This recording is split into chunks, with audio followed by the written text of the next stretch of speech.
নবী করিম সাল্লাল্লাহু আলাইহি ওয়াসাল্লাম তিনি আমাদের সমস্যার গোড়ায় হাত দিয়েছিলেন। আজ রাজনৈতিক ক্ষমতার যে অপব্যবহার গোটা বিশ্বব্যাপী চলছে, এটির গোড়ায় হাত দিয়ে তিনি সমাধান করবার চেষ্টা করেছেন। তিনি মানুষকে সে দর্শনের দীক্ষা দিয়েছেন, শিক্ষা দিয়েছেন, যেই দর্শনে বিশ্বাসী মানুষ কখনো তার রাজনৈতিক ক্ষমতার অপব্যবহার করতে পারে না। নবী করিম সাল্লাল্লাহু আলাইহি সাল্লাম আমাদেরকে শিক্ষা দিয়েছেন যে ইন্নাল্লাহ হুয়াল কাদির, আল্লাহ রাব্বুল আলামিন শুধুমাত্র কাদির, তিনি শুধুমাত্র সবকিছু করতে পারেন, সব কিছুর ক্ষমতা শুধুমাত্র তার নিয়ন্ত্রণে, আমরা তার দাস মাত্র, যেই হই না কেন। রাজনৈতিক ক্ষমতা এবং অন্য সকল ক্ষমতার উৎস যখন আল্লাহকে মানুষ স্বীকার করবে, তখন তার কাছে রাজনৈতিক দায়িত্ব এটা আমানত মনে হবে। তার কাছে আল্লাহর কাছে জবাবদিহিতার বোধ জাগ্রত হবে। আর আল্লাহর কাছে জবাবদিহিতার বোধ যদি জাগ্রত হয়, তাকে মনিটর করবার জন্য কোনো কিছুর প্রয়োজন হবে না। সেলফ মনিটরিং সিস্টেম দ্বারা সে নিজেকে সঠিক পথে ধরে রাখবে।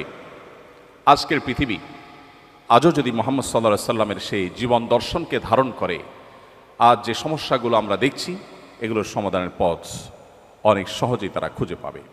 সময়ত উপস্থিতি, নবী করিম সাল্লাল্লাহু আলাইহি ওয়াসাল্লাম শোষণমুক্ত সমাজ করবার জন্য, গঠন করবার জন্য কি না করেছেন, আমি প্রায় বলার চেষ্টা করি। অনেক নীতি কথা আজকের সমাজে আমরা শুনতে পাই, অনেক সুশীল মানুষ আমরা দেখতে পাই।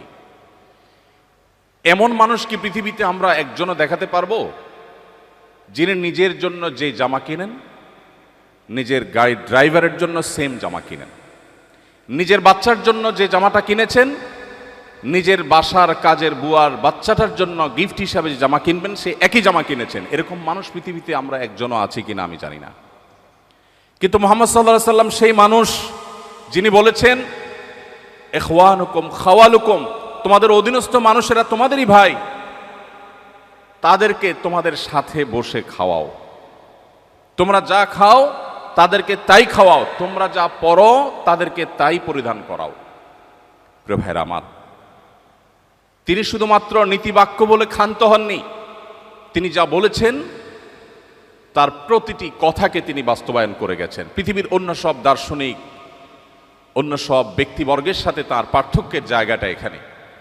তিনি শুধুমাত্র নীতিবাক্য দিয়ে যাননি, প্রতিটি বিষয়কে তিনি নিজে করে দেখিয়েছেন, তার প্রমাণ তিনি তার সমাজে প্রতিষ্ঠিত করেছেন এবং বিশ্ববাসীর কাছে তিনি উদাহরণ হয়েছেন। এই জন্য আল্লাহ বলেছেন, লাকাদ কানা লাকুম ফি রাসূলিল্লাহি উসওয়াতুন হাসানাহ, আল্লাহর রাসূলের মধ্যে রয়েছে তোমাদের জন্য এমন আদর্শ, যে আদর্শ তোমরা আর কোথাও খুঁজে পাবে না।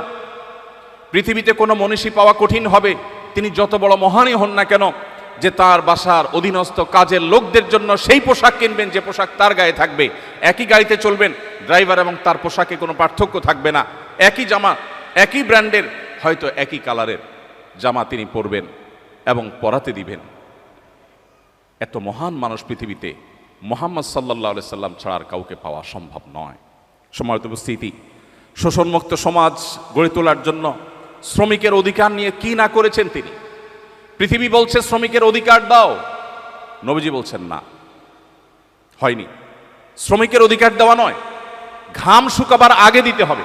পৃথিবী বলে শ্রম দিয়েছে তারপর পারিশ্রমিক দাও, নবীজি বলেছেন না, শ্রম দিয়ে শেষ করার আগে আগে পারিশ্রমিক দাও। সৌদি আরবের সরকারিভাবে এবং বেসরকারিভাবেও, আমি 10 বছর সৌদি আরবে ছিলাম, সে সুবাদে আমি জানি, সেখানে স্যালারি ইস্যু হতো। এখন কি চলছে বা কি আছে আমি জানি না, বাকি আমি 2009 থেকে 2018 এই সময়ের কথা বলছি। 10 বছর আমি নিজে এর উপকারভোগী এবং আমি দেখেছি যে সেখানে হিজরি সন অনুপাতে স্যালারি ইস্যু হয়ে থাকে। সরকারি বেসরকারি সমস্ত প্রতিষ্ঠানগুলোতেই, প্রায় বেশিরভাগ প্রতিষ্ঠানগুলোতেই আমি দেখেছি যে মাসের 25, 26, 27 তারিখের মধ্যে স্যালারি ইস্যু হয়। ওই যে নবীজি বলেছেন ঘাম শুকাবার আগে, এজন্য মাস শেষ হওয়ার আগে তারা স্যালারি ইস্যু করে।